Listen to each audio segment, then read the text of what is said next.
హరీష్ రావు రాజీనామాతో వచ్చినటువంటి సంచలనం మీదన కాంగ్రెస్ పార్టీ అంటే రేవంత్ రెడ్డిని దమ్ముంటే వచ్చి రాజీనామా లేఖను పెట్టమన్నారు కదా, దానికి కాంగ్రెస్ పార్టీ ఓ 10 ప్రశ్నలు సంధించింది. హరీష్ రాజీనామా లేఖ స్పీకర్ ఫార్మేట్లో ఎందుకు లేదు, స్పీకర్ కార్యాలయం ఎందుకు సబ్మిట్ చేయలేదు, స్పీకర్ ఫార్మేట్లో ఇస్తే రాజీనామా ఆమోదిస్తారని భయపడ్డారా, బీఆర్ఎస్ను మూసేస్తారా అనే సవాల్కు ఎందుకు రిప్లై ఇవ్వలేదు, పబ్లిసిటీ కోసమే రాజీనామా లేఖ పట్టుకొచ్చారా, బీఆర్ఎస్ నాయకత్వాన్ని డైమాలో పడేశారా, పార్టీ మూసివేత సవాల్ మీద కేసీఆర్ స్పందించక తప్పని పరిస్థితి ఏర్పడిందా, బీఆర్ఎస్లో పట్టు కోసం చేసిన ప్రయత్నం, హరీష్ రాజీనామా వ్యవహారంపై ఇంతవరకు కేసీఆర్ కేటీఆర్ ఎందుకు స్పందించలేదు, సీఎం రేవంత్ స్పష్టంగా సవాల్ చేసిన ఎందుకు డొంక తిరుగుడుగా మాట్లాడుతున్నారు. ఇది ఎవరికి వాళ్ళు ఎదురు బొదురు తప్పించి మరేమీ ఉండదు.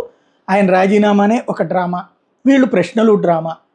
ఆగస్టు 15 తర్వాత చూద్దాం. ఖచ్చితంగా అది కనుక 2 లక్షలు ఇస్తే శభాష్, లేకపోతే ఇప్పటికి కాకపోతే ఆ తర్వాత ఎలక్షన్ ఉండదు కాబట్టి పెద్ద ప్రాబ్లం లేదనుకోవచ్చు. కానీ తర్వాత స్థానిక ఎన్నికలు ఉంటాయి, సర్పంచుల ఎన్నికలు ఇవన్నీ ఉంటాయి. అప్పుడు ఏం జరుగుతుందో చూడాలి.